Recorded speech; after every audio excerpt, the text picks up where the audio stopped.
We're gonna work on the ninja chop. That's what we're gonna do. You go a ninja chop. Well, now see. Now sometimes it don't always work for a ninja, you know, but it practice makes it perfect. Don't go ninja nobody, don't need ninja. Now let me tell you ninjas out there, this is not a game. Don't you be trying this at home on your kids or your dogs, okay? We got 3 or 4 fellas now. What we do is called a ninja whomping action. All right, we get our nunchucks, we get our firm hold on our ninja nunchucking handles, and we get them whomping.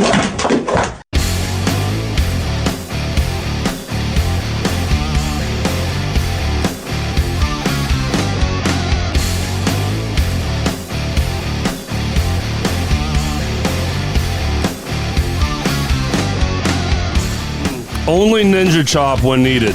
That's the message. Oh, whomp in action. What's going on, everybody? Welcome to the Rhythm Section Podcast. We are here to shine a spotlight on Greater Memphis and North Mississippi's vibrant music community by unveiling the incredible stories of our talented artists. Produced by SRP Studios, podcast-powered branding. For business growth, go to srpstudiosllc.com for a free consultation. Tune in every Wednesday morning for fresh episodes on Apple and Spotify. Join us at 6 p.m. Central on YouTube and Facebook for Wednesday video releases. For all details, visit therhythmsectionpod.com. This episode of The Rhythm Section is presented to you by Hempville CBD Southaven, whose mission is breaking people's dependency on Big Pharma. Discover life-changing CBD products and Delta-8 THC alternatives to opiates and prescription medicines. Use promo code TRS20 for an exclusive 20% off purchases at hempvillecbd.com and enjoy free shipping for orders over $50. Please visit their store at 562 East Goodman Road, Southaven, Mississippi. Follow them on Facebook and Instagram and catch the Hempville CBD podcast on Apple, Spotify, and YouTube. Its purpose is to give you hemp education and market awareness. The best way to support that podcast is to subscribe to Hempville's YouTube channel. Click that link in the description and hit that subscribe button. Visit hempvillecbd.com for all information. All right. Good morning, y'all. Good morning, sir. And I say y'all because we have a special guest today, Mr. Kenny Francis. Good morning. What's going on? So today is going to be a different kind of show. We have some unfortunate stuff to talk about, and what we're going to get into here is Slick Rick. Yep. Right out of the gate. And Kenny, thanks for being here to help us out with this, because I know you have history with the stage stop back in the day. Mm-hmm. You were nice to text us and kind of remind us of their GoFundMe page, or his GoFundMe page, or the family's GoFundMe page. Right. And then Jeff suggested, hey, come on up. I loved that idea. You live right down the street. I know you walk here sometimes. Did you walk today? Nope. It's too cold for that. Nope. Actually brought the bullet out today. It's not raining. So. Cool. You took that long 1-minute cruise from your house to here? Man, yeah. That must have been great. Hope you had enough gas. Yeah. Like, can I see the dog? Yeah, the dogs are inside. And then, we're going to talk about Slick Rick for 10 minutes or so, a little while, for however long we need to, really. And then me and Jeff had a big weekend that we want to talk about. But let's real quick, let's talk about today's guests. We got Kevin Greenburg and Kevin Cost from Generation X. And then during there, Jeff kind of became a guest too. It's his band, so we're interviewing you as well. That's why I didn't pay you for that episode. Next week, we got Debbie Jameson from the Deb Jam Band and her history with so many artists. And then down the road, we got Brad Riles. Yeah, don't screw up names. Here we go. You don't remember my name? And Brian Hall, both from Five for the Kill. Yes. And we're going to be talking about them here in a minute. And then Emma Caroline, singer extraordinaire from 901 Rocks, coming up. All right, Slick Rick. I'm anxious to hear your stories, Kenny, because obviously I never met this gentleman. And Jeff, you probably met him in the day, right? Back in the day. Yep. Well, actually, formally meeting him only one time. Really? Yeah. As many times as I went in the stage stop, I was not the blossoming outward personality that you see here. So, but no, What? as many times as I went to the stage stop, I never went over and spoke to Rick. But boy, larger than life, that's like man. the thing to do. You walk in the door, and if he knows you, Yeah. he calls you out. Yeah. You know, because the DJ booth's on the other side of the club. He's like, you know, especially if like, you know, me, Pugsley, you know, like Roxy Blue crew in the house, Right. you know, and you know, you'd walk in and you'd walk to the bar, get your drink, then walk over to the sound booth and talk to them, and then you'd make your loop, and then you know, you'd give the bro hug and high five to Rick and everything, And one thing that we've seen on Facebook over and over the past few days was how he made everybody in that place feel like they were a rock star. right. And he did. That's what I mean. I mean, whoever walked in the door, when he saw you, he called your name. Right. You know, Jeff Ward in the house. Yeah. You know, whoever, and it just made you feel like cool. You know. Yeah, felt welcomed. Yeah. Part of the family, right? Yeah. Yeah. Yeah. Well, I've told this story before on the podcast. I'll keep it quick. But the one time that I officially met him and introduced myself, and it was several years ago, the only time I played that stage. We got to an intermission, and I finally said, screw it, I've never talked to this guy. I'm going over here and meet Rick. Yeah. So I go over and introduce myself, and I shake his hand, and he told me something that has stayed with me, and he's probably lying just to be nice. But he said, dude, your timing is as good as anybody that's ever played that stage.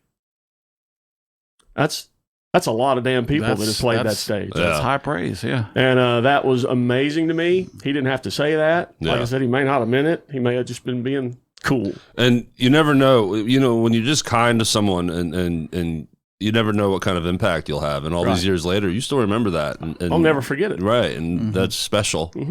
So, Kenny, Yeah. your history with him and Stage Stop. I know, hey, check out Kenny's full episode last season. We pulled him in just because we have cameras. We just wanted to torture him a little bit. Thanks. But so you can get his full story there and his history with, you know, being a drum tech and Memphis music ambassador.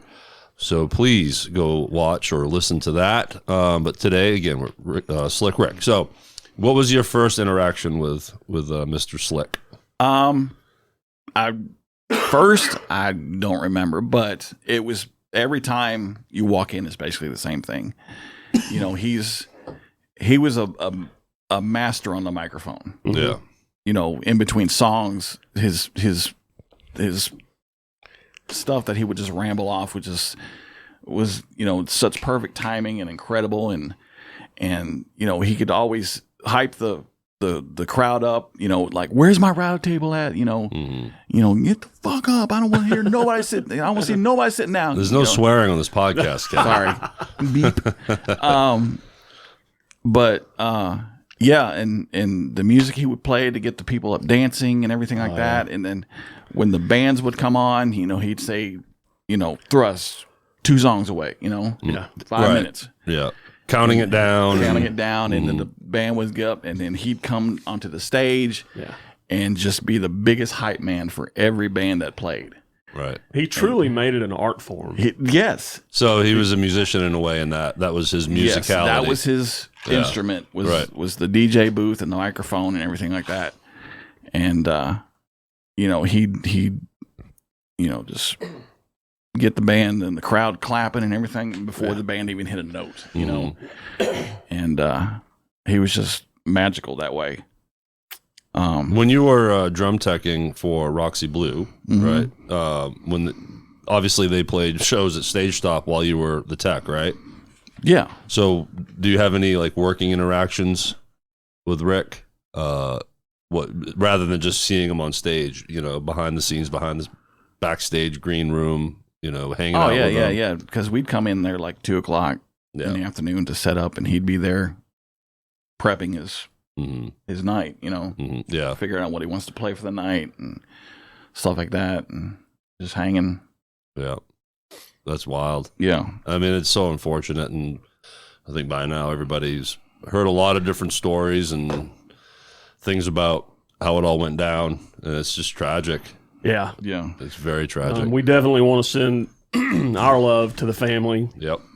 Losing a brother, a son, Yep. that way, anyway, is just tragic and terrible. So we love all you guys. Thank you for everything that you have done for this Memphis music community over the years. The Stage Stop is absolutely legendary. Man, we had Sarah Spain last week's episode. She's 26. Yeah. She even had experience at the Stage Stop. Right. I mean, the Stage Stop comes up Yep. constantly. Mm-hmm. Yeah. And that is not hyperbole. It was just a cornerstone of Memphis music for so long. Yeah. I mean, if you were anybody, you played the Stage Stop. Yeah. I mean, bands moved here after experiencing Memphis and the Stage Stop. Mm-hmm. Exactly. Legendary venue that, it equals the Viper Room or the Whiskey. That was the Memphis version. That was the Memphis Whiskey. Mm-hmm. Yeah. I think that'd be safe to say. National acts would come in. As they're touring through. Yeah. Yeah. But yeah, to John, to Nina, Ashley, and the whole Buchanan family, it's just, we're sorry. Yeah. Yeah. Well, thanks for doing this with us, Kenny. Yeah. I know a lot of people are hurting right now. Yeah. Because of it.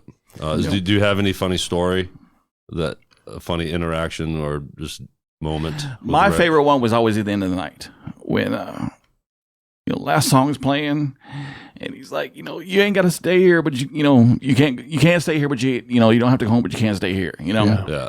And get the fuck out. Time for me to go to bed. And it'd always be like, the last song was fading out, and he's like, ugly lights. Yeah. 3, 2, 1, and it'd either be like me or whoever. We'd haul butt across the club to the light switch. Yeah. Bam. Because we wanted to be the ugly light. Yeah. And I'm sure it was old school where that light hits and it's a fog of cigarette smoke. Oh my God. God. The cigarette smoke is still hovering. Back in my, place. when I would pub and go bounce and I wasn't a bouncer, but bar hop. Yeah. And I was a smoker too. And when that light would hit, that's when you realize, oh, I've been living in a cloud of smoke for the last 4 hours. Right. But you don't after the first 5 minutes you don't even notice it anymore. Yeah. Yeah. Until you get home and you're like, oh yeah. So many of the amazing people that we've talked about on this podcast who are no longer with us played that stage. Mm-hmm. Ty Crook of Thrust played that stage. Wayne Sweeney played that stage. Sean Lane. Did Sean Lane ever play there? probably. Dave Flexer could tell Probably us. before my time. I don't know. Just a sidebar on Sean Lane. On our YouTube channel, our playlist for this podcast, I will still to this day will get a comment on David Flexer's episode talking about Sean Lane. Yep. To this day, but that won't stop anytime soon. No. Sean Lane is legendary. So could have been a legend. Yeah. Yeah, too soon. Yeah, obviously, gone way too soon. Yeah. When did he pass? I don't know. I don't remember. You don't know the year. exact date? No. I'm sorry. No, I don't even remember the year, but it's been and, well over. And he was a even decade. before my time. Yeah. I just heard of him. Okay. And I never saw him live. I never saw him live, but when you heard people talk about him, you had to go to YouTube and look the guy up. Right. And there are no words. Yeah. Yeah. He's just that damn good. So, well, before we move on, yeah, let's cap it with Rick. So, Yeah. Any last words you want to say, Kenny? Just the GoFundMe page that Ashley's put up. Yeah. Please donate for the family. Do we know the link? Yeah, you chance. text me that link. It's We'll put it in the description of this episode. Yeah. it's something like Slick Rick's Last Stand or Last Run. Last Call, Last maybe? Call. Last Yeah, Call. Oh, that's it. perfect. We'll get it. Rick's We'll get last it call. up there. We'll make sure everybody sees that. Yeah. Okay. Well, let's. When I ahead. last checked, they were looking for $10,000, and last I checked last night, they were over $4,000. yeah. Good. So please donate and help them take care of Rick. Yeah. Well, another somber topic here, Yeah, and then I promise unfortunately. we're going to bring our goofiness back here and ridiculousness. Pete Mendillo. Yeah. And feel free to chime in, Kenny. Yeah. As we record this is 1 year to the day that we Yep. lost Pete Mendillo, who, in my opinion, is another legend. Yep. Sunday, January 28th, as we record this, and I went out to see them last night at Hadley. So they performed Area 51. Area 51 performed at Hadley's. Yeah.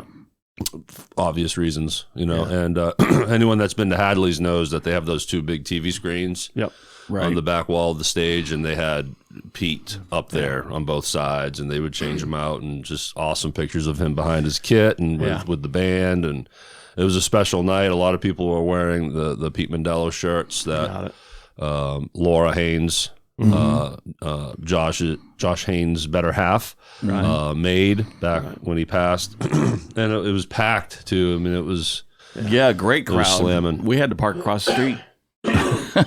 Awesome. I didn't even realize what the occasion was. We just wanted to go see, and like you said, there's the Pete Mendillo pictures on the wall, and Josh is hyping up the crowd, saying, give it up for Pete. Yeah. Mm-hmm. Yep. And for anyone that's just joining this podcast and might not know who he is, legendary drummer in Memphis. Great, resume. Like the people he's played with. He was nominated for a Grammy. Yeah. Survivor. Jimmy Jamison, Savoy Brown. Yeah. What's the Brian Howe? There it is. Yeah. Bad Company. So yeah, Pete wasn't not just a local drummer. He had national ties and had done a lot. And go to the website, therhythmsectionpod.com, and you will find his episode deep in the archives. I think he was episode 2 we published. I believe that's correct. 2 or 3. And just a few months, 4 months maybe, before he passed. Yeah. So we were very, very blessed and fortunate to be able to capture his story. Yeah. He tells this great story about auditioning for Jimmy Jamison, and Jimmy Jamison singing that first song like Popeye just to kind of loosen things up. And so shout out to Carolyn Mendillo. Yes. We love you, and we're thinking about you, and we're so sorry for your loss. And she was there last night. Yeah, and Carolyn, thanks for giving me that hug. Awesome. And I love seeing you and bumping into you when you're out there. And her spirits are so positive. She's fun, and just there to celebrate. She had a really cool shirt on, too. Oh, I didn't catch the shirt. It just said Pete across the top, and then had like some different candid photos of him. And oh, neat. How did I miss that? I gave this woman a hug. I mean, and one more shout out to Jimmy Fulp. I mean, look, he stepped in to Pete's shoes when he passed away to play for Area 51, and let me tell you that those were some big shoes to fill. Yeah. And Jimmy has done one hell of a job. He is an amazing player. Yep. And maybe the only guy in town that could have done that. It just was a perfect fit. Yep. And for the band too, David Haynes, Lance Binder, Josh Haynes. Absolutely. We love you guys. I'm sure that was just a tragic night because it happened.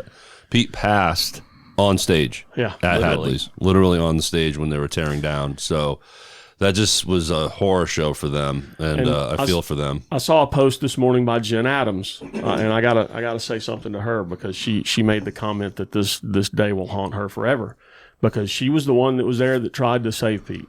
Yeah, and she couldn't. Yeah, it's not her fault. No, of course not. We love you, Jen. Thank you for being there and doing all you could. It just Michael Hall as well. Yeah, I was chatting with him last night, and he saw him fall. Yeah. He was in John Jacobs' office, so he rushed to it too. So they were doing compressions on him until the ambulance showed up. But I think it was too late by the time they got there. Yeah. Mm-hmm. Well, just like I posted on Facebook and told Pete knows. He knows the people that were there. He knows the people that did everything they could. And of course, he's so excited that the band continued. Yeah. And I'm sure he's very happy for Jimmy. Sure. To take his place, so... But their Area 51 is stronger than ever. They're adding new songs. Sure. Great show as always. When I saw them twice this weekend, Dan McGinnis Friday and Hadley's last night. Wow. It's good times. Yeah, it's no secret that that's your favorite I know. cover band in town. I don't blame you. They're amazing. To bring up a professional wrestling term, Kenny's a fan. He'll catch this. I'm not a mark. Yeah. I'm trying not to be a mark. I'm not, what's funny is the Elevation Memphis Tina Tribute Band had a photo shoot Saturday. Yeah. And I saw pictures on Facebook. It was so much fun. I can't wait to see the real pictures. And me and Josh pull up together, and I'm wearing an Area 51 baseball tee, just the one you're wearing right now, Kenny. And this is, I saw him the night before. Now the next morning, I'm wearing his shirt, and I'm like, Josh, I promise, I'm not a mark. And he's not a fan. I got you. So I had to explain what that means. I got you. And he's like, what does that mean? I was like, I'm not a kiss ass, douchebag fan here, And he's like, oh, okay. So yes, okay. God bless Pete Mendillo. Absolutely. And can I segue us out of the sad shit? Yes, go for it. There's a cup behind you on the table. You need to grab that. You need to make sure that gets in the frame. Well, Mr. Tim Dills, we love you. Yeah. Well, so anyone that's watching, you notice that behind me now, I don't have a backdrop. I have a setting. Yeah. And I change it up, and there's branding on there, but there's also inside jokes up there and Easter eggs, if you will. But this one is very obvious. I had these made in your honor, Tim. And people are like, what does possum titty mean? One side is the Rhythm Section logo, and the other side is dedicated wholly to Tim Dills. It's this awesome coffee mug. Katrina Owens. Shout out. Steve and Katrina. Yes. This is really more a Katrina thing. Steve has had a big argument with her, and she put him in his place, and she did it her way. But I had 6 of these made, 1 for the studio for Derek, 1 for me at home, and 4 for the members of the band Fever Tree, who Tim is the lead singer for. Do we want to kind of reveal the inside joke, help make it sense? I'll let you do it. I mean, take it over. We've become good friends with the band, and you might know the details better than me, but apparently when Tim's at Mike Bertoldo's house swimming or whatever, and not wearing a shirt, they said that his nipples look like a possum titty. Yeah. They said that he's got gray chest hair, really fine gray chest hair. It really resembles the belly of a possum. So, and the titty's real pink. Oh my God. Damn, I mean, talk about the juxtaposition between what we just talked about to this. So I told you we were going to get ridiculous still. And it's been a minute since we talked about Fever Tree, so this is how we bring them back into the podcast. When you hit 50, it's just like... This is true. I want to go back to the photo shoot just to also to give thanks. When it comes to Elevation, Memphis, the band, the original band and cover band, well, then they created the Tina Turner tribute show. And I just want to give special thanks to LaShawn Robinson, Melanie Pierce, and Darren Lee. That's the core. They're the one that makes they are the ones that make this happen. And in typical fashion, they scheduled this cool photo shoot. Yeah. With a gentleman they used a couple years ago for their past round of promo shots.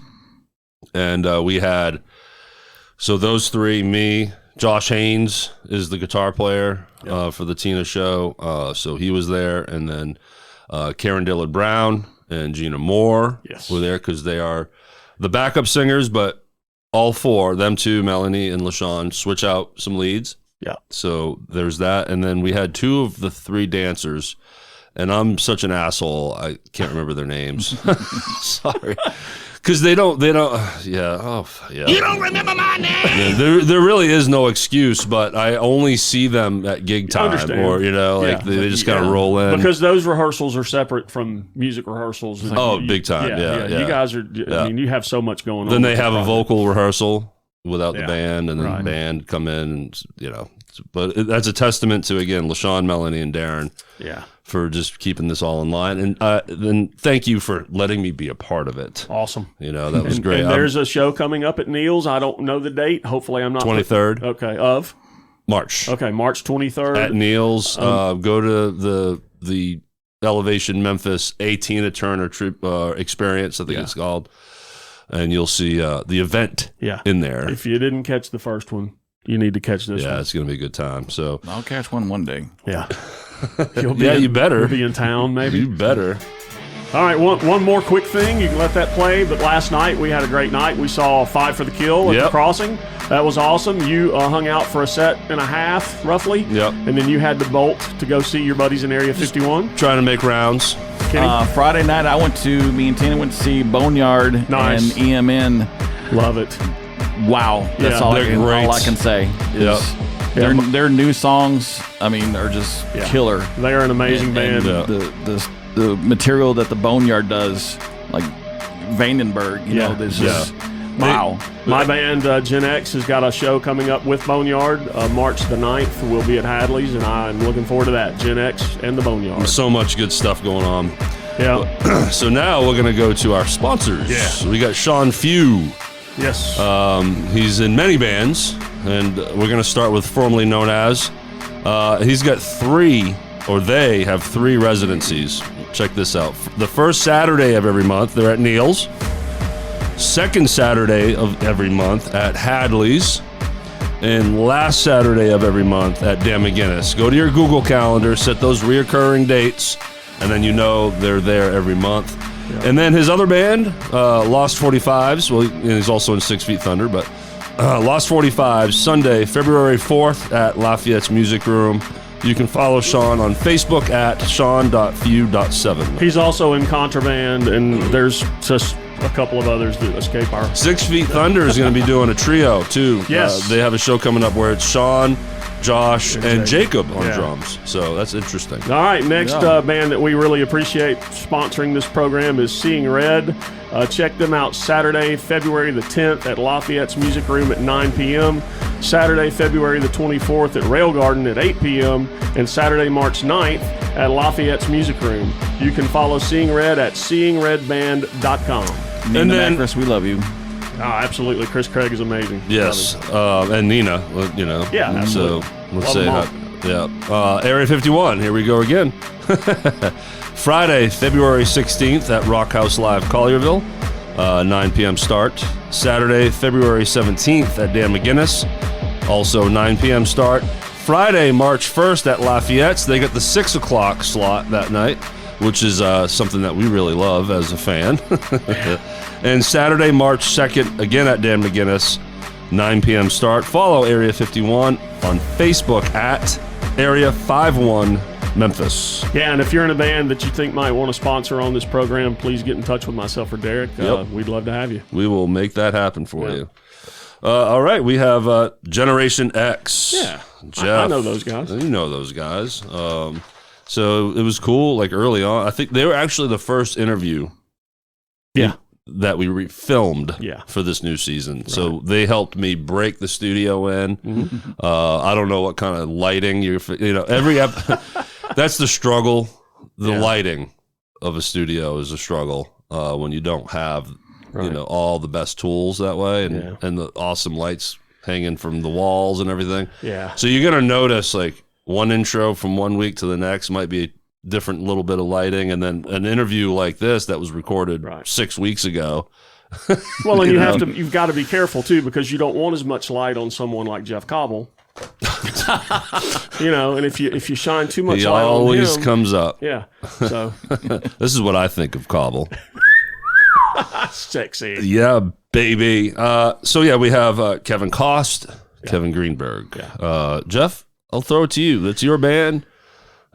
Obviously we tell the history of the formation of the band, but let's give us a little snippet. I wanted to put something together, and I think I originally reached out to Max Patterson, and he was busy with Chasing Angels. Gotcha. And he recommended Kevin Cost.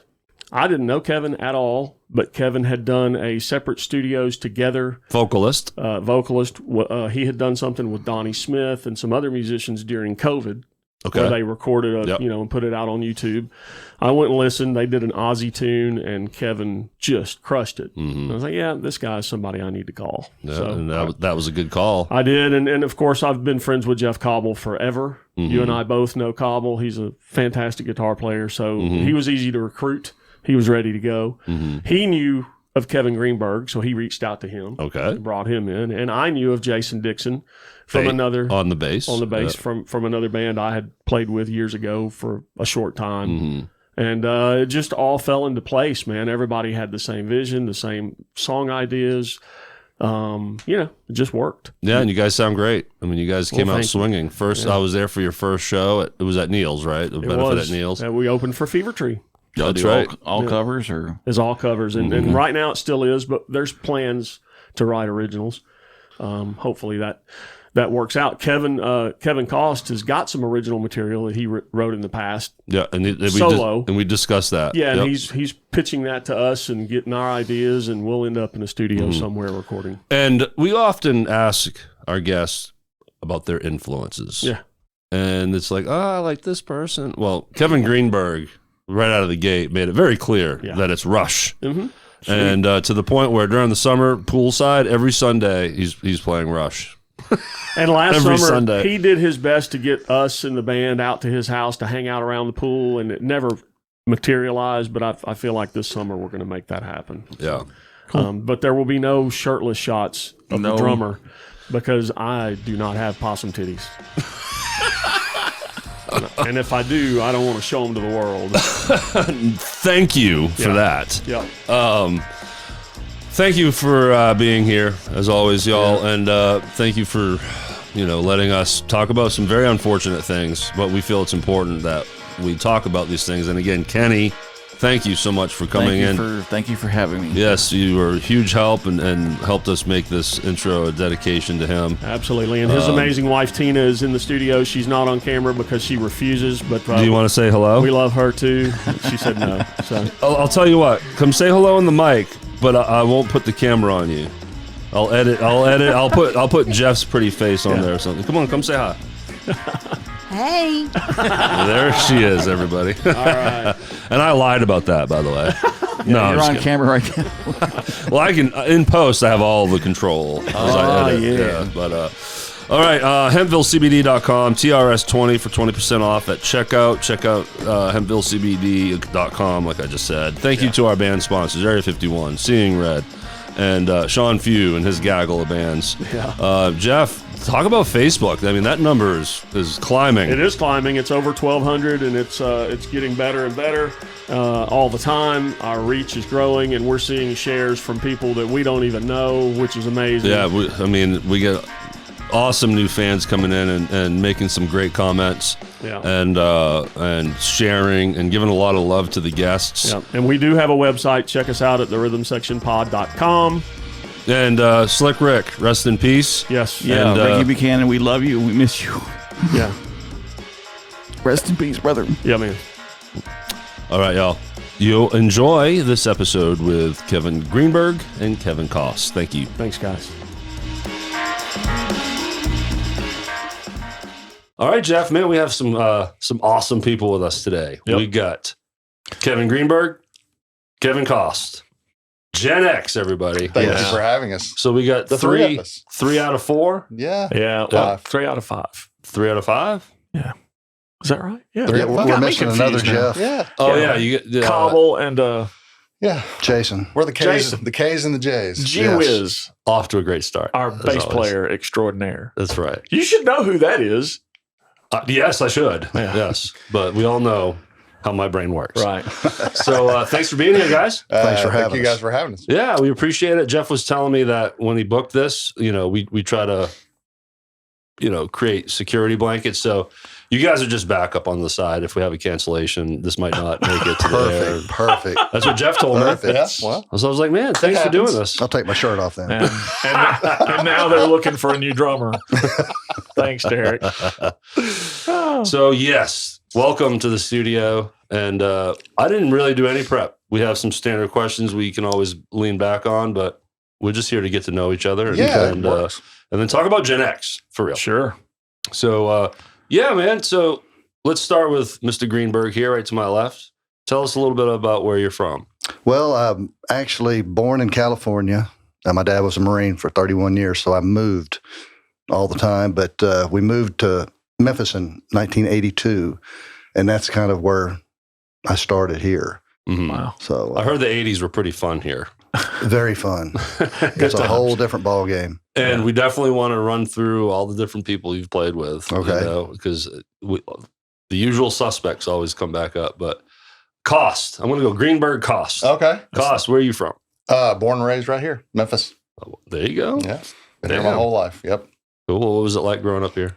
Oh, man, it's outstanding. I tell my daughter all the time, I wish she'd grown up in my era because it was great. Definitely. Jumping ramps and, when kids played outside, So were you a a ripe age for the 80s too? Oh, absolutely. Because you look very young, sir. I appreciate that. No, I'm old. I'm old. Now, I found out about you through Max Patterson. He's talking to Cost. Mr. Cost, yeah. Well, they can see who I'm looking at, can't they? No, I guess it looks like I'm looking at everyone. What about the person driving down the highway right now? Oh, yeah. Well, those people don't count. I'll play this for myself. Shut up, man. It's all good. So yeah, Max knew that I was looking for to put a band together, and good vocalists aren't super easy to come by. And he said, "Why don't you check out Kevin Cost?" And I didn't know you, and I looked up a video on YouTube where you did a thing with Donnie Smith. Yes. What was he calling those separate studios together? Mm-hmm. Yep, that was during the COVID During era. COVID. Oh, those are great. And dude, I was know like, it. yeah, I'm calling this guy. He was immediately. awesome. I was You like, rocked wow. that shit. It was so good. I was thankful Donnie let me give that a Man. shot. And it was Yeah. fun. It was a lot of fun. It was a great. Was it an Aussie song? Uh-huh. Yeah. No More Tears. Yeah, No More Tears. And it was good. It was a great way for y'all to still collaborate. In Oh, the, yeah. In the And new, a lot of people were doing it at that time. yes. You know, A there were lot of live videos, performances. a lot of videos made during that time. Who else was in that particular video? Tell us. Jimmy Folk Okay. played the Mr. drums. Folk. Yep. And obviously Donnie. Yeah. And a friend of his who I believe lives in New York now, but I believe was in a band with Donnie during that time. Okay. During some of his younger years, but I forget his name. Okay. Our friend Lance Binder was in a couple. Yep.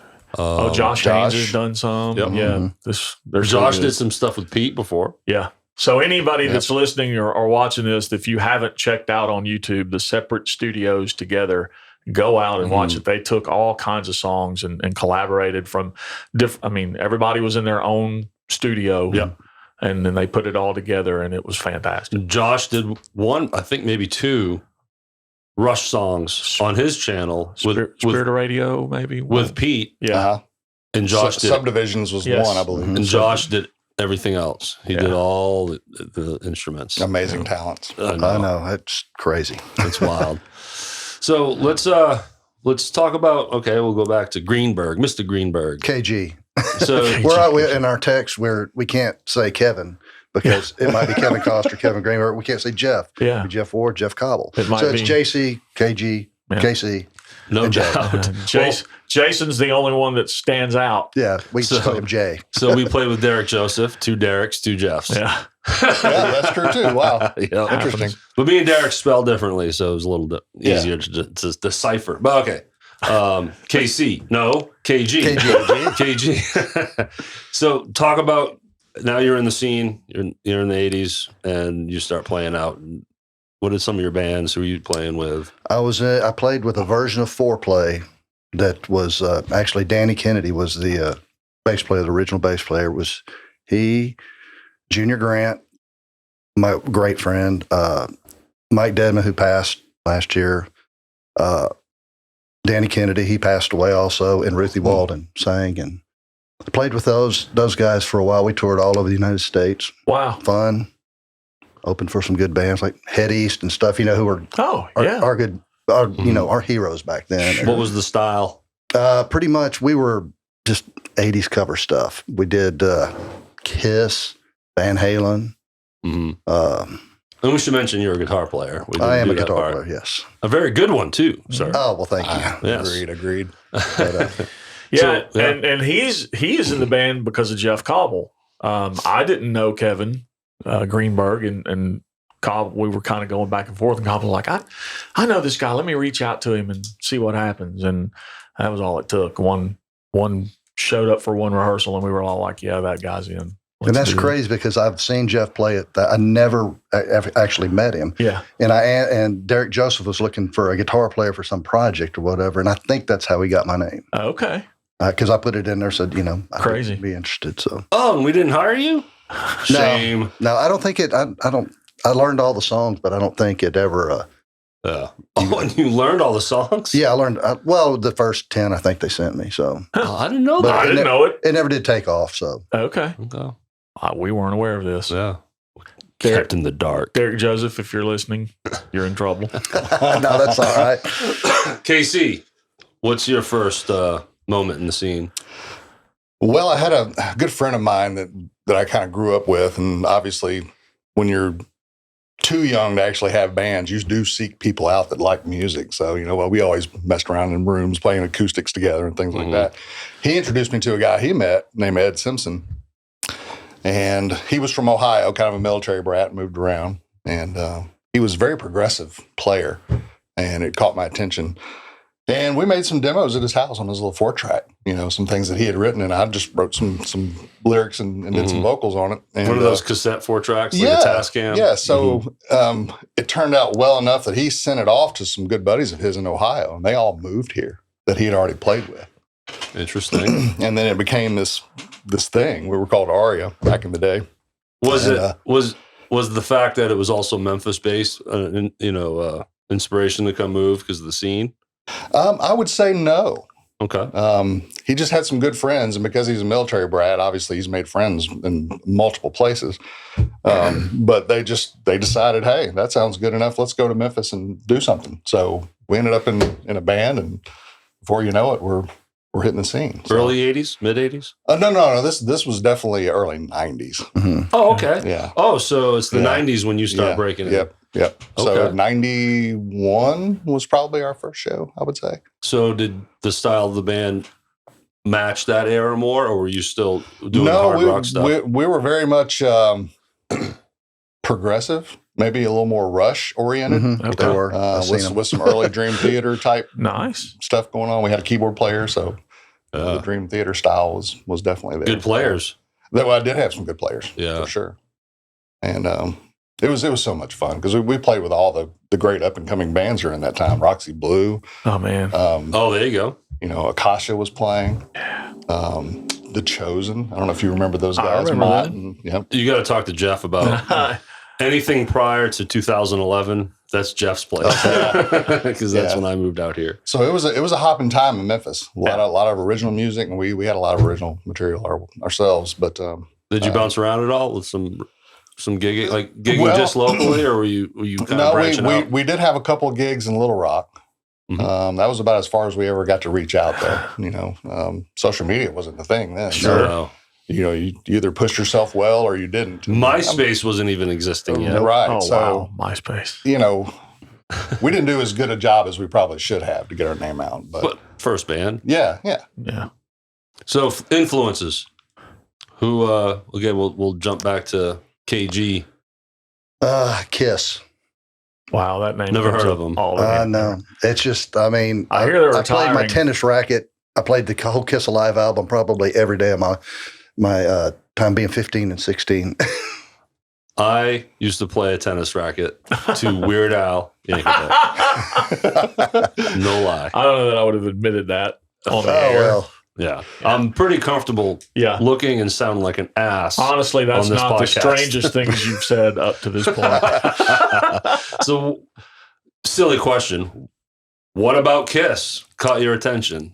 Some people, they see the album cover, they're like, I don't even know what the music is, but I want that. I like the music. I love the makeup and everything. And then as I got older, I loved Ace Frehley's guitar playing. It's just, I have a big influence, Ace Frehley, Angus Young, stuff like that. I'm not a shredder or anything. I just like to sit back there and just play. Just hitting that pentatonic, right? Exactly. That's it. Yeah. Stay in the box. Yeah. It's an art form to use that same scale over and over and sound creative with each solo. I don't know if I sound creative, but I do use the same licks every time. Hey, at least you're consistent. Yes. Yeah. How about vocals for you, Casey?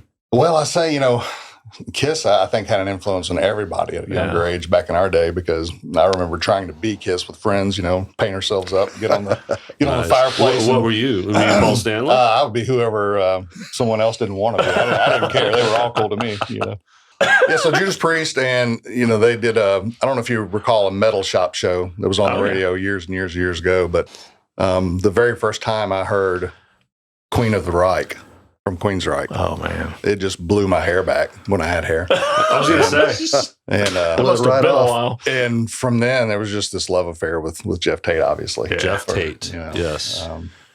And I believe he is coming back to Lafayette in 2024, March, I believe. Yeah, Lafayette's again. Yeah. Did you get us tickets? Not yet. I might have to do that. I saw him on the first show at Lafayette's, and it was fantastic. I saw him this year. You know, you're responsible, Jeff, because I want to talk about what it's like for you guys working for Jeff as a boss. Oh. I mean, because he's constantly. Am I really a boss? Yeah. I mean, he bitches about you guys, and they won't listen to me, and That's it. I'm out of here. Derek's trying to get me fired. No, for real. What's it like working for Jeff Ward? Easy. Yeah, it's simple. Super simple. And it doesn't feel like a job. I don't even like to use the phrase "working for Jeff Ward." That's No, not I'm kidding with that. He's but- extremely prepared. Yep. But I am proud of my brother here because it is something he started. Yeah. So it's something to be said about kind of starting your own thing. Yeah, he keeps the ball rolling for us. I which I love. try. So I'm telling you, no better person than Jeff because he is on top of things. He doesn't, drag his feet on stuff to a fault, I must add. Sometimes it is definitely a bad thing. We've had a few discussions on, Slow down. with the that. mics off, being like, hey, Yeah. man, probably shouldn't talk about that yet. yeah. So Yeah, I get a little anxious yeah. at times. especially on Facebook. But So, Jeff Tate is, I don't know that there could possibly be a better vocalist to try to emulate. yeah, or- if you or, love rock and you like to kind of lean in the progressive way, Queensryche was it. Yeah. I mean, they did so much iconic music. Yeah, It's it not was- even funny. it was he sets a pretty- high bar too. Oh yeah, There's that. I don't know if you've seen it, but on YouTube, there's a video of them doing "Take Hold of the Flame," and there's this female vocal coach that is watching it. And when it gets to that point to where he hits that insane note, Yeah, her she's just like, reactions. oh my Yep. God. That's pretty amazing. So, Mr. Greenburg, guitar influences. Who do you really? And I mean, I know you mentioned Angus Young or Ace AC/DC, Frehley. but yeah, Ace Frehley. David Gilmour, ah, real melodic players. Sure. I like Michael Schenker. Yeah. Old school stuff like the UFO, Thin Lizzy, things Okay. like that. no, not really any progressive stuff in your wheelhouse like Rush or any of Rush that. is. I looked at my Spotify. It's the most played artist. I listen to Rush every Sunday, Okay, all day long. Good for you. Especially when we're out by the pool. Yeah. The kids know when they come over. It's Rush. right. You Yeah. got a Rush day. That's That's- awesome. that's It's Rush cool. Day, and That's they great. try to take over my speaker. There's Very cool. But no, I love all that stuff. But as far as my style, right. it's not real progressive. I like to play it, but I just more blues rock, Yeah. stuff like that. Big Joe Bonamassa fan. Okay. Stevie Ray Vaughan. Yeah. So There's rumblings out there about Rush going back out. You guys seen that? I saw it with Chad Smith not Chad Smith. Who was the other guy? Oh, there's been all kinds of rumors. It could Portnoy or Smith. Well, or, I heard with Michael Mangini yeah. being out out, of Dream Theater. Of Dream Theater. that would be a great fit. Oh, sure yeah. would. When Chad Smith, you might want to edit that out. I can't Oh, pronounce no. Apologize. We only edit out when I make a mistake. You guys are, You're stuck. yeah, no, just kidding. You know, Rush couldn't stay out of the limelight. You see what I did? Oh, you got to all play sound. I don't know if that one made sense, but That's funny. but yeah, I mean, they're going to sell out every Oh, of course place they will. play. Mhm. Of course they will. And I think everyone should be on board with that. Maybe there's some purists like, no, you can't do it without. Come on, Yeah. let's keep the music alive. Keep it going. I'm kind of that leaning on that purist side because I was such a huge fan of Neil. It's just hard for me to envision Mhm. anybody else. But you're doing celebrating that. his life too. Sure, and I totally get that. And I never got to see Rush live. Same here. So Oh, if they no, do, really? if I'm they guessing you did. Yes. Yeah. Was it on a Sunday? Yeah, it was in my room with my tennis racket. yeah. But if they do put something together with someone else, I will go Mhm. one way or another because to have never seen them before, if I ever get that chance again, I'll make it happen. So KG, what show did? How many did you go to, and what were the tours? I saw the first one I saw was Moving Pictures, 1982, at the Coliseum. Oh, wow, that's the Insane. Max that's the- Webster opened up for him. It was, and I was fourth row. I mean, I was right there, Oh wow. and Nice. it was awesome. And then I saw, I think when there was the Snakes and Arrows tour, Yeah. saw that one. Not, I sat really crappy seats then, but Yeah. man, right up front was. I mean, that's probably my most favorite concert I ever saw. Yeah. To geek out on gear for a moment. Go for it. Neil, his R40 drum kit is one of the most beautiful and iconic drum kits that he ever played. And they made a limited number of snares from that kit, DW did.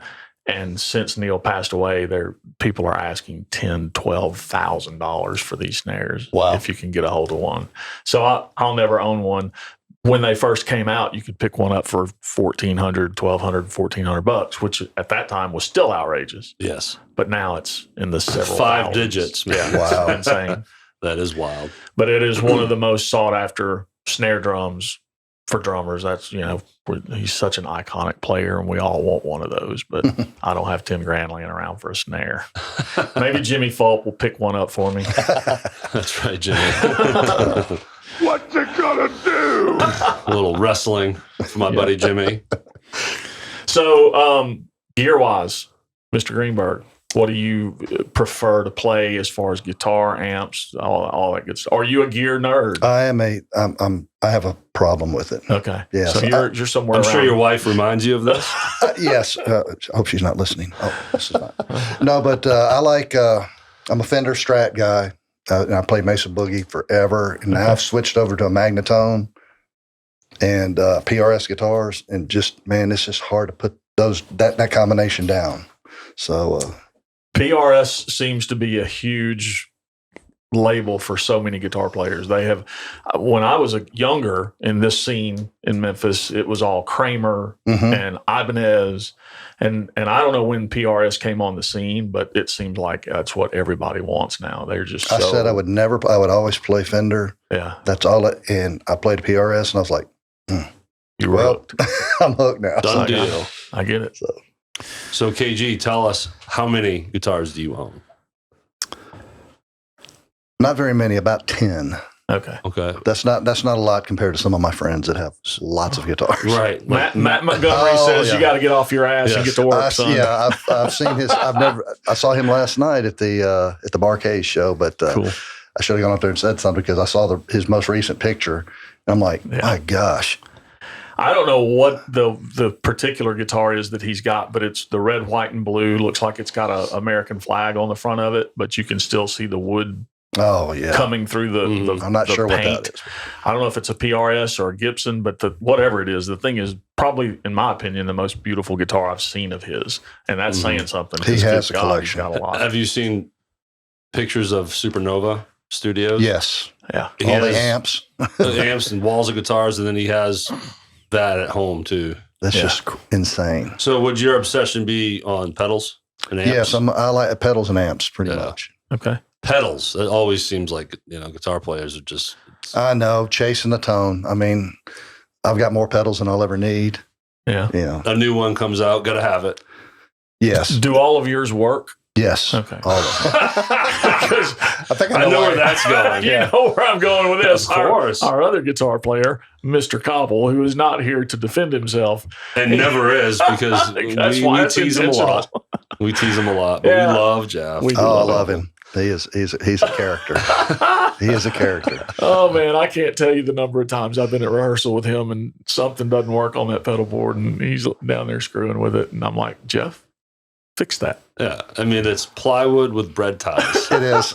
It's part of his tone. Bread ties. Yeah. Plywood's part of his tone. So Yeah. We love you, Cobbs. So let's talk Gen X. All right. What have these rehearsals been like? How's it been? Few. Yeah. So to date, how many shows have y'all played? We played two Two. shows. And there's been quite a few rehearsals. We rehearsed at Cobble's house a few times. Really? Yeah. Yeah. Early on. And then Greg Wilson, who we know from Facebook, was kind enough to offer us his space behind his house. And that's rehearse. down here in Hernando, correct? It is Church Road. I don't think it's really Hernando. Nesbitt-ish, kind of, whatever. Southaven. Southaven. Yeah. Okay. And so he was kind enough to offer us that, and we've rehearsed there several times. We've kind of taken a little bit of a break since it's the holidays. Mm-hmm. But as soon as we get through Christmas and New Year's, we will be back hard at it because we've got gigs booked for next year, and we actually need to have 3 sets of material. Well, yes. Well, Great Scott! We're recording this on December 10th. Yeah. For context, and y'all are playing tonight. Oh no! That's Contraband. That's Contraband. right. A week. It'll be the 17th is when we're playing. Yes. All good. All good. It happens. So, I've been to both, and you guys are awesome. well, thank you. I appreciate And that. for real, show number 1 across the board, everyone was like, "Damn, they came out punching! Like you guys came out sounding just on point and rehearsed. Yeah. It was great." We were excited. I mean, I think that had a lot to do with it. And that was at Hadley's opening up for Fever Tree. And was. I was going to mention Fever Tree and once again tell them thanks for allowing us to have that opportunity. Yeah, because what it an was honor for the first show Yeah, to it come was out like that, you know? Yeah, that was good stuff. a ton of fun. We had such a great crowd there. Probably do way more to Fever Tree than it was us. But thank God that they allowed us to do that and get that exposure because there was a lot of people there that probably never would have heard of us if not for that. Agreed. Oh, that's why you do it, you know. And Yeah. benefits, we all do it for the right reasons, Yep. but it does give bands opportunities to kind of get out there. Sure. Yeah. All you got to do is learn a set, right? A good way to jump in and get in front of eyeballs and play for the bar and the owner and everything. So let's talk songs. What's the style? Anyone that's hearing about this band for the first time, what can they expect? You know, so far I would say that we're trying not to do the mainstays of some of the other cover bands in town, and you know, not to say that's a bad thing. But you It's want just- to be different. Yeah, we want to do some material that you know not a lot of people are playing. You know, some Fuel and some Puddle of Mud, and you know, just some off the wall things that are definitely in someone's playlist from that era. You know, And late that's 80s and stuff early I 90s. never played. I Yeah. never It's never played played. any of that. Yeah, the stuff you're playing is what I grew up with in my teens and late teens and Right. early 20s. That's my era for sure. And we'll have a handful of songs that you just can't get away from. We'll name some of the bands and songs you do. Collective Soul Heavy. Yep. That's a very popular song. We're not the only band that does that song, but it's such a great tune that it's hard to leave out. Mm-hmm. There we do a Pearl. We're going to do Jeremy by Pearl Jam. Nice. You know, and that's another one that. I got to talk to Jason. He needs that 12-string bass. Yeah, yeah. That's what's up there. Wow, that has a 12-string bass. in it? Yes. I did not know Bow, that. dang, down, bow, bow. Wow. And those harmonics. Yeah, Bow, bow. I had no idea. Okay. Yeah, so each, like a 12-string guitar, each string has its accompanying guitar. Well, bass, it's like a piano. It's 3 strings per E. That's A, crazy. D, G. Yeah, it's a bitch to play. I bet Kenley Wolf has one that we can borrow. Oh, for sure. And there's a whammy bar on that thing too. Oh, man. So yeah, that's what we're going for. It's 90s rock. You've heard all the bands, Pearl Jam and Collective Soul, STP, and Stone Temple Pilots. Yeah, a lot of that. But we're trying to do. I don't necessarily think we could call it deep cuts, but they're not everyday songs that you hear all the time either. Somewhere in the middle. So we're going to put something out on Front Street here Yep. so we can be honest. It's sort of like I'm going to facilitate a band meeting. I'm going to start with you, KG. Okay. What song do you hate playing that you wish was off the set list? I bet there's one or two. Who wants to know your favorite? I want to know the one that you just like. When you look at the set list and you're like, oh, man. Oh, let's see.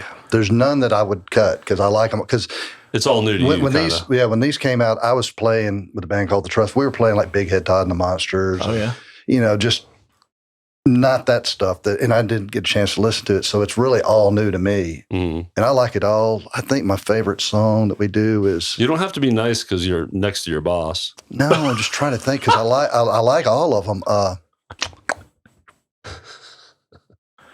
A Careless Whisper by Seether. I'd never played that song. Okay. And that's probably my favorite song. Nice. Oh, so right. you really love that one. I do. I do too. It's fun. And it goes over well. People Yeah, seem it's to really just dig different. I mean, I'd heard the George Michael it. Yeah. and I just I didn't know a band did that song. I'll tell you one that I'm really excited about doing is the Time After Time by Cyndi Lauper. We're gonna try to do doctor it that in one a up. different version. I want to hear these guys' opinion on that. Yeah, I wanted to hear it too. For me, it's still a Because you have to a sing weird it. concept. Yeah, I'm trying to think. He will how sing are the we going to fire. make that sound? He'll You know, what's that It'll going to end work. up like? If you had hair, you can make it all multicolored. Yeah. Yeah, I mean, we can make it work, and it could be really fantastic, or it could be just really, hey, what do we do here? But when you reform something and make it a hard rock version, it often translates well. I agree. It's I cool. agree. Well, and was it you, Kevin Greenburg, that told me the other day to go out and check out the version that you had heard by another band? Yes. What was the band that redid it? Sorry, putting you on the spot. I can't remember now. But it's a great version, and I think that's the route we're going to go with it. Now, Kevin Cost, you did send a text telling us to take one off the list. Which one was it? I think it was a Spin Doctor. Little Miss stick. Can't Be Yeah, Wrong. yes. You did not want to do that. I did not you. want to do it. It's really not in my wheelhouse, Yeah. and it's not probably in my top 18,000 songs. Formerly known as played it last night. They sure did. They did, They rocked it. and it can be rocked. Yeah. It just doesn't sound like us, in my opinion. I get you. Yeah. It is a deviation from Stone Temple Pilots. Yes. Yeah, I agree. So on the positive, what gets your juices flowing as far as I'm loving everything we do, but like he's saying, we're young enough in our process. We're kind of cutting them as we're determining what to learn. So nothing on our list needs to go. We like it all. Right. Yeah, So- but what's your favorite? Wow. Favorite? That's tough to say, really. Is there one that challenged you in a different way?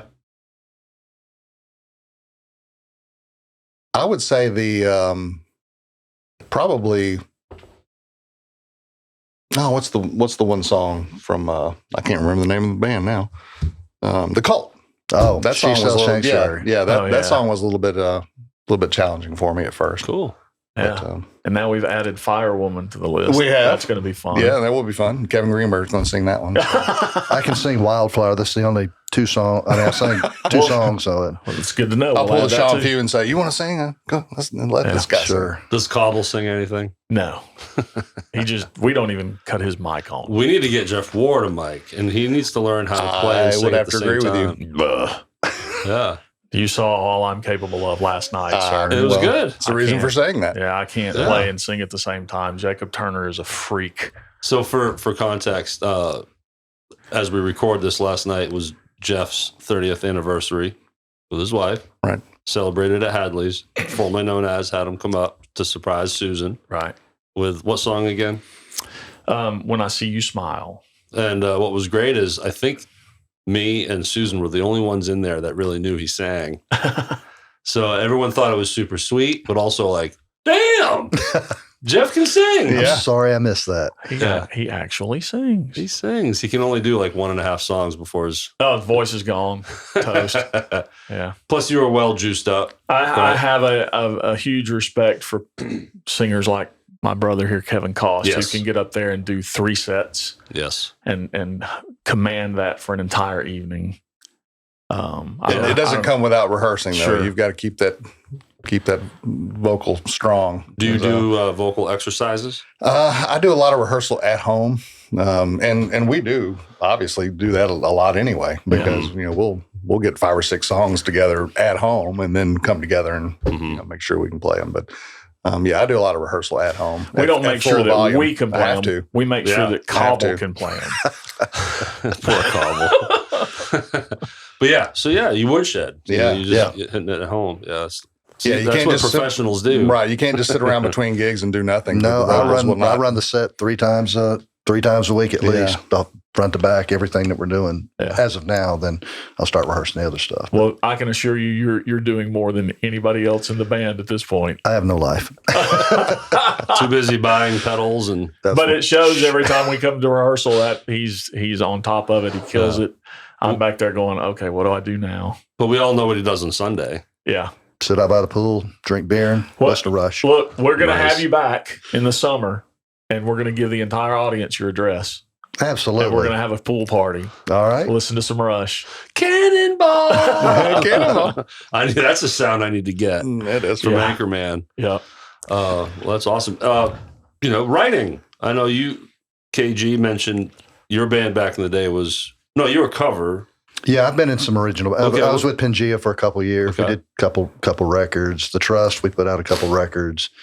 And that's been about the only original stuff that we did. I was in a band back with actually, I guess it was in the 80s, Trash Cadillacs. That was 90s with Zeph Paulson, Jimmy Rogers. That's another great band. John Davis.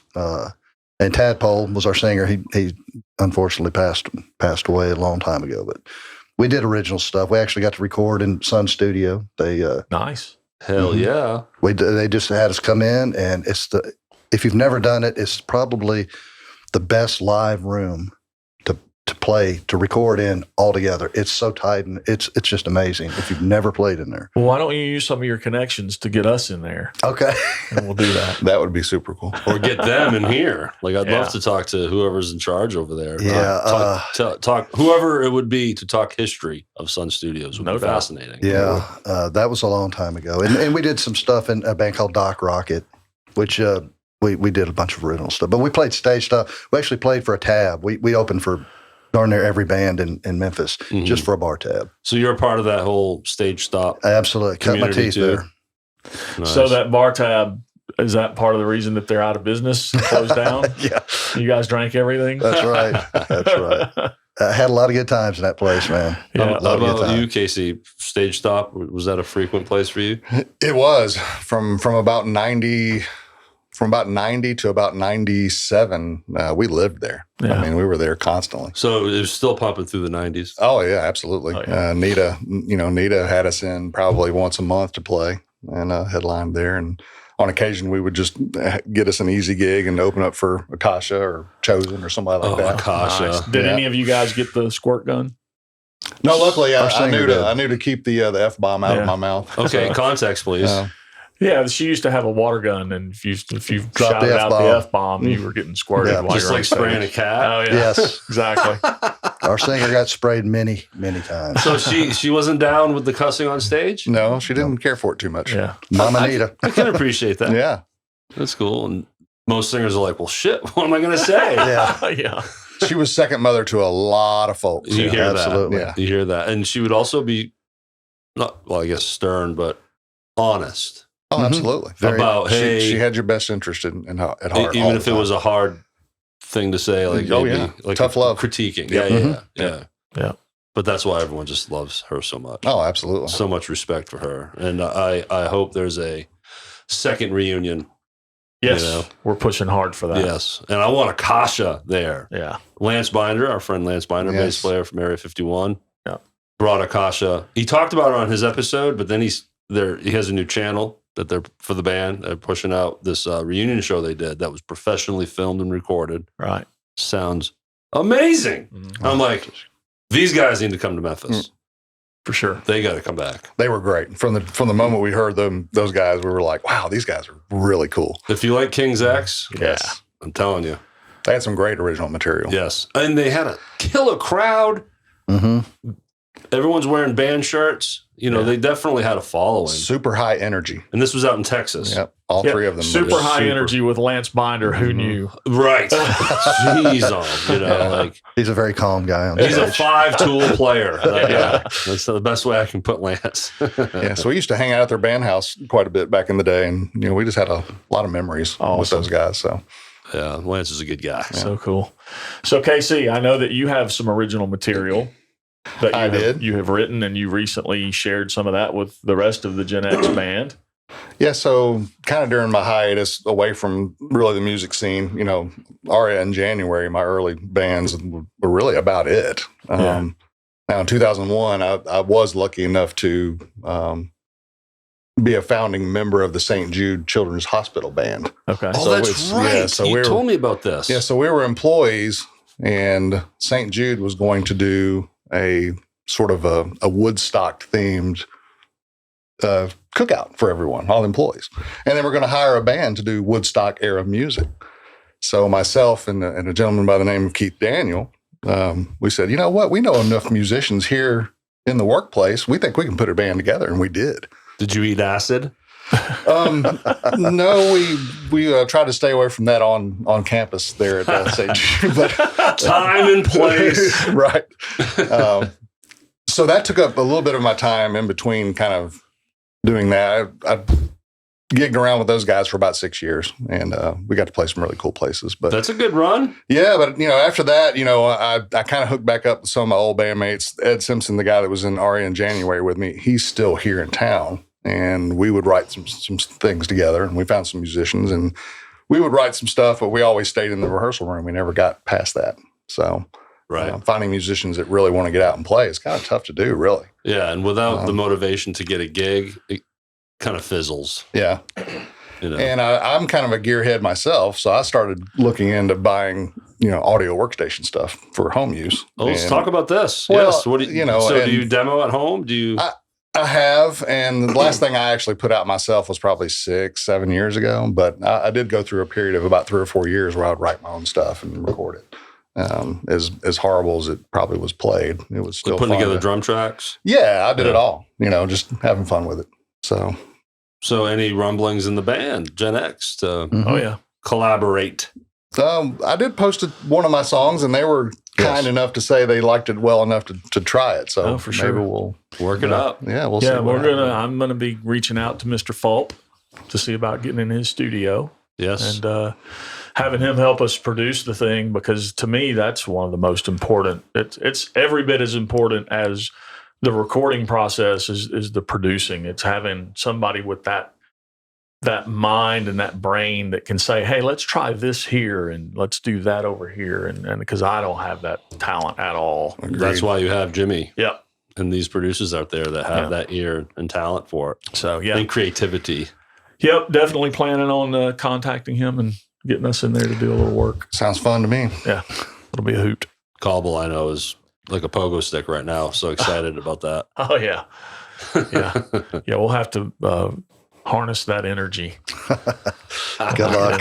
Yeah, I think the music scene here in Memphis is definitely making a turn back toward original music, it seems. So it seems to be, and you've got so many great original bands here that we've talked about, Fast Mothers and Fever Tree and so many, Elevation doing their original thing. And which has been exciting for me to jump into. Absolutely. An amazing cover band, and then we got the Tina tribute thing, but they're also a cool original band. Yeah, they have 6 songs released right now, and we actually just did a showcase at B-Sides for Woman in Memphis Music, and all original. So we got to do all 6 songs. It was fun. Oh, wow. so cool. Yeah, and that's kind of a first for me in that way. I had no part of the writing. Right. Hopefully in future songs, that will be a really cool learning experience for me, because I'm cover band. Well, see if that's all I've ever done. Maybe they'll record a country tune. Yeah, sure. You can work on that. I will quit. No, I'm just kidding. Just kidding, LaShawn and Melanie. Just kidding. So I don't know. Throw us out another question, Derek. I'm drawing a blank. No, this is the one I should throw your way. I hate you. So, as far as your original music, give us an idea of kind of where you drew influence from for writing the original side of things. I guess it's just a culmination of everything that's been put in my ear. I don't really know how else to explain that. I would say it's probably a little more on the progressive side, just because I listen to a lot of off the wall music coming up, a lot of things that didn't necessarily get radio play. So that's probably where it comes from, but my inability to actually play guitar and bass and drums and all that kind of limited me a little bit. Yeah, probably would have done more if I could have. But. Sometimes it's those songs that didn't necessarily make the radio that are the greatest songs out there. The B-sides, the album cuts. I would agree with that. Yeah. Some of them become iconic without ever being released as a single. I think Led Zeppelin's a prime example of that. They had singles, but then back when FM played album cuts too, they weren't released as singles, but iconic songs. Right. And then the deep cuts are always special. Well, some of that early Dream Theater, no one really knew what that was. The earliest stuff, even before they had James LaBrie as a singer. Well, we all knew we couldn't do it. But God Almighty. But as a musician, it was fun to listen to. And, I probably listened to that more so because of my bandmates in Aria in January than I would have myself. But I'm glad they introduced me to that side of music, because, I gained some influence from it for sure. Yeah. Must have been interesting for Mike Mangini. That must be tough when seemed like everything was going fine. Yeah. Like who knows what goes on. Yeah, we behind the certainly scenes. don't know everything that. But could've I'd love to happened. know how that all went down with Yeah. Mike Portnoy coming back in, and then it's just like, sorry, man, we love you, but Yeah, Mike's coming back, founding member, so Right. it makes sense. And I know the statement that Mike put out there was positive and nice and everything, but that must suck. You know, it's going to be Yeah, tough. I read that. I was like, oh. it's got to be tough. I would imagine Portnoy had more to do with the writing process than they probably let on. So that's why they wanted him back. Yeah, big time. Like Yeah. the Winery Dogs and all the projects he Yeah. does with Billy Sheehan, all the other stuff. He's definitely a writer too. I think that's why he likes being in so many different projects. Get that creative flow out there.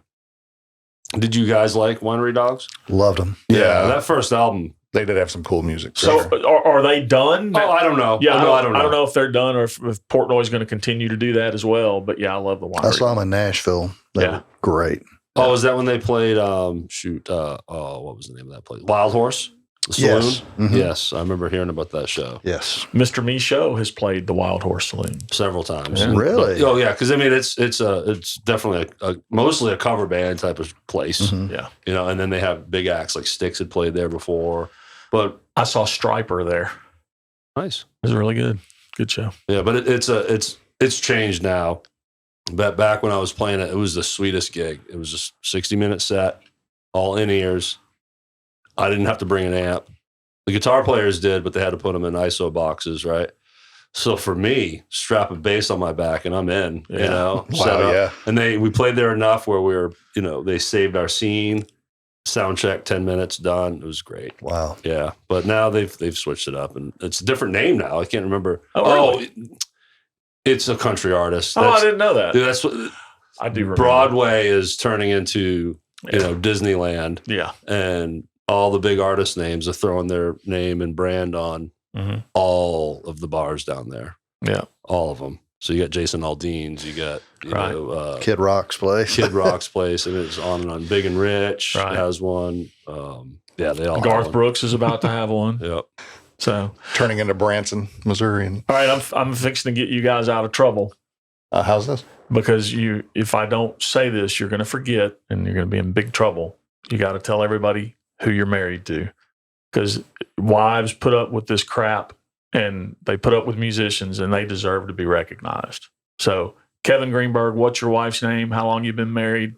And how do you still have a place to live? Sissy Greenburg, my soulmate. Been married, it'll be 34 years next Saturday. Awesome. So I met her playing on Ville Street. All right. Our guitar player introduced me.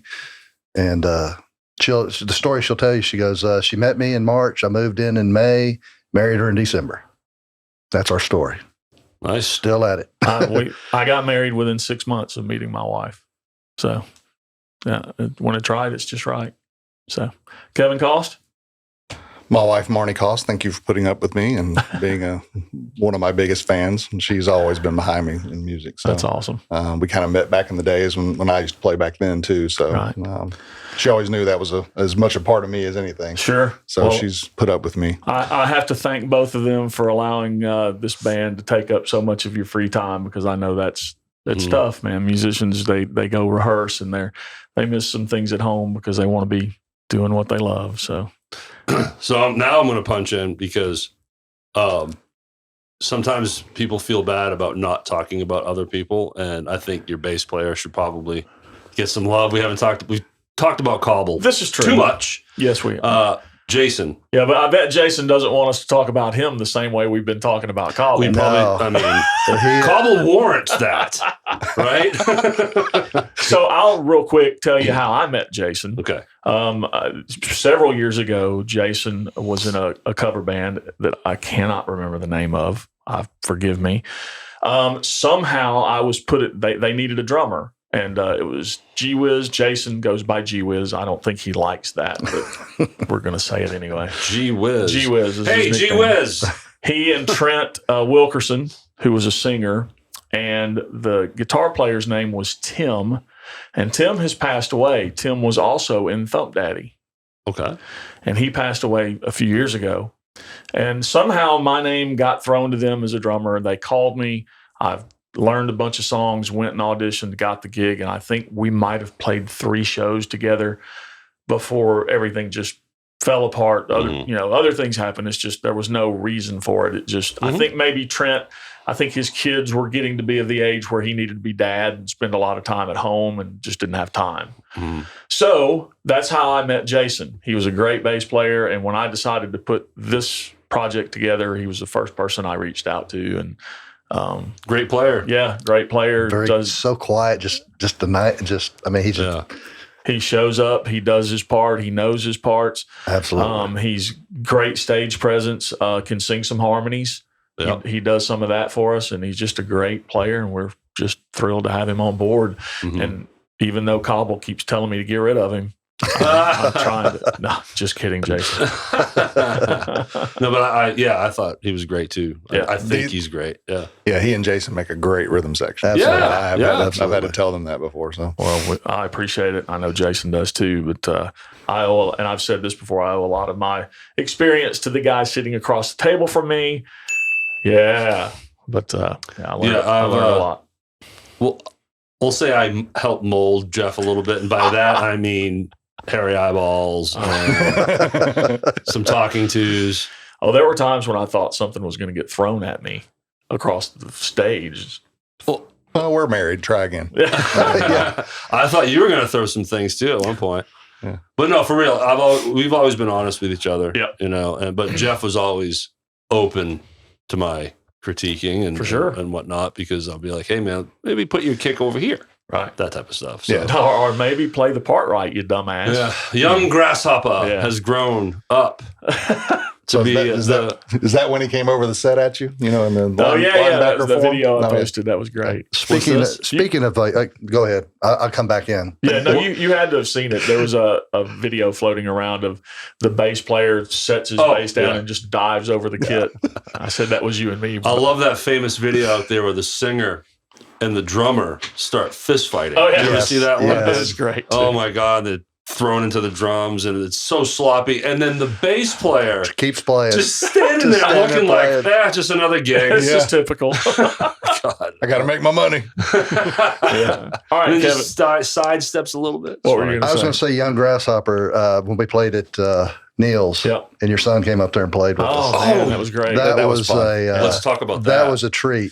Yeah. You told me to. I remember Jeff said just keep him straight there, and Daniel looked straight ahead. Was not doing. He just played the crap. It was so good. So it was so good. Talk about your son. And that was a proud moment for me. My son Daniel, he is 24 years old, and he decided, I'm gonna guess maybe 4 years ago, that he wanted to play.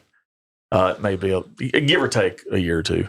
And he decided he wanted to follow in my footsteps and be a drummer, and he has come a long way. He puts in a lot of work at home, and he wanted to have a shot at playing live, and there was no better opportunity than my band to just let him sit in.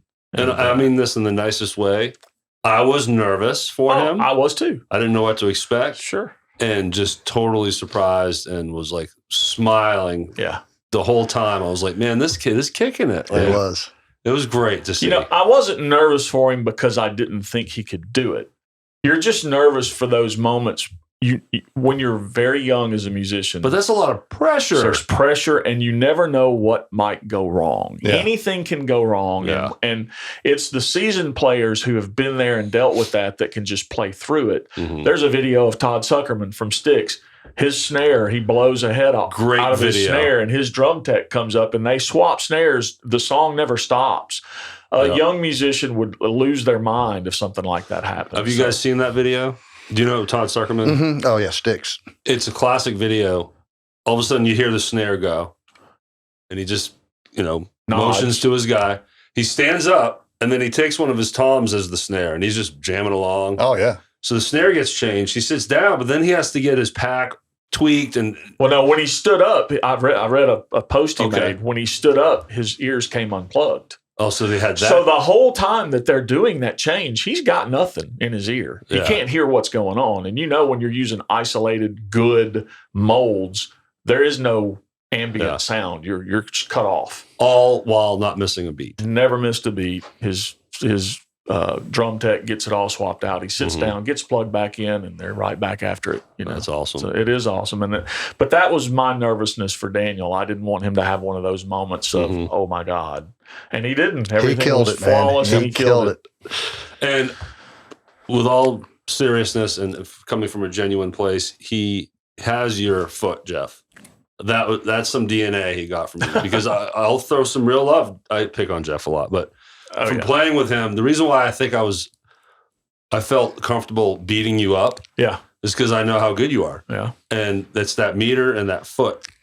That's you got that. This guy's a pocket player, right. And you can't say that about every drummer. And to see Daniel play the way he did, that's inheritance, man. Right. That's just thank you. Yeah, it's awesome. And Daniel thanks you.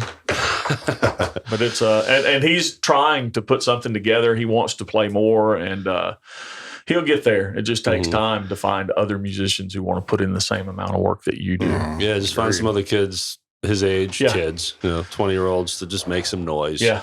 Don't even think about trying to gig yet. Right. Just make some noise together and work it out. Well, and it's great that this podcast has afforded me so many new acquaintances and friends that I can, when he's ready, Shawn Few will let him sit in and play. Jacob will let him sit in and play a song, you know? So he'll get those opportunities. He's just got to be ready and use it to his benefit. Yeah.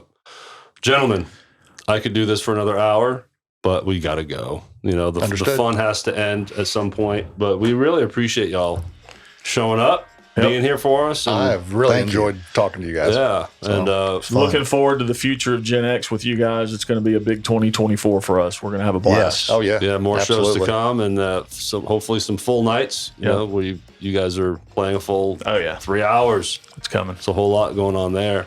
Poor JC is going to have to keep warming that voice up.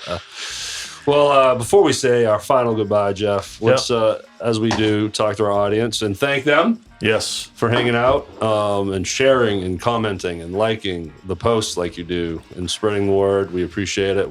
Jeff and I get tickled pink, as my grandmother would say, when we're out in the wild checking out bands and you come up and talk to us. And we love it. We're there to talk. We're there to hang. So please come say hello. We got to thank our band sponsors. We love Seeing Red, Jacob Turner and Land Divided, Shawn Few and all of his wonderful bands. And who am I missing? There's one more that I'm missing. Look at you. See, you're supposed to be able to take up for me. Here's why. We're very transparent here. Area 51. Right. Thank you. But one of those bands isn't guaranteed for this season yet, so. Oh, shit. I forgot we're in a new season. Okay. Who is it that's not guaranteed? We're not going to go there. It's all good. I don't want to put them on the spot. Yeah. Great job, Alex. But we do appreciate all of our. I'll just leave it that way. We love you. We love you, sponsors. So publishing. We're every Wednesday mornings on Apple, Spotify, and all the audio platforms, and then every Wednesday at 6 p.m. Central, YouTube, Facebook. Check it out. We got an Instagram page now at the Rhythm Section Pod. Go like that. And Jeff, I know. I didn't turn your mic off. Is that thing on? Oh, yeah. Okay. I see a red dot on your camera. All right. The lens is closed. This is one time I was hoping you didn't turn it on. TheRhythmSectionPod.com. That's your go-to spot for everything. Yep. And go see a band. Yes. Get out there. Go support. And it means the world to every musician when there's people in those seats. Right? Thank you, Kevin Greenburg. Thank you, Kevin Cost. We'll see you next time, folks. All right, y'all. Thank you, guys.